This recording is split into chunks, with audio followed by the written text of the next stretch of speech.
ఈ రాష్ట్రాలు విడిపోయినప్పటికి కూడా ఆ రాష్ట్రాల్లోనే మళ్ళీ ఏదో ఒక ప్రాంతాన్ని రాజధానిగా చేసుకోవటం.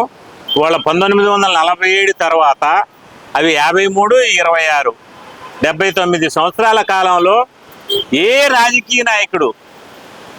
రాజకీయ నాయకుడు కూడా మాట్లాడినటువంటి పనికి మాలినటువంటి మాటను మాట్లాడినటువంటి వ్యక్తి జగన్మోహన్ రెడ్డి.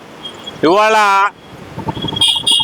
దేశంలో ఉన్నటువంటి రాజకీయ నాయకులు వాళ్ళు ఏనాడు కూడా ఎవరో కూడా రాజధాని రాష్ట్రాలకు అవసరం లేదు, దేశానికి రాజధాని అవసరం లేదని చెప్పినటువంటి రాజకీయ నాయకులు ఈ భారతదేశంలోనే లేరు.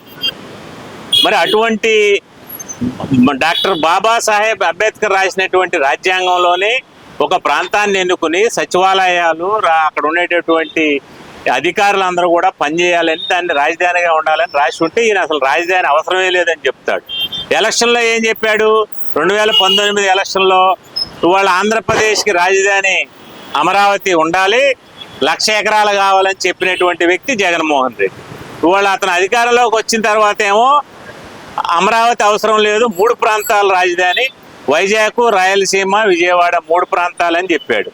ఇవాళ ఓడిపోయిన తర్వాత ఏం చెప్తున్నాడు? ప్లాన్ ఏ వదిలేసేయండి, ప్లాన్ బి ఇది మావిగన్ అని పెట్టండి అంటున్నాడు.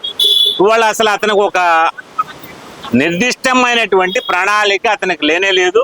అందుకని అతను ప్రజల్లో పలసనవుతున్నాడు.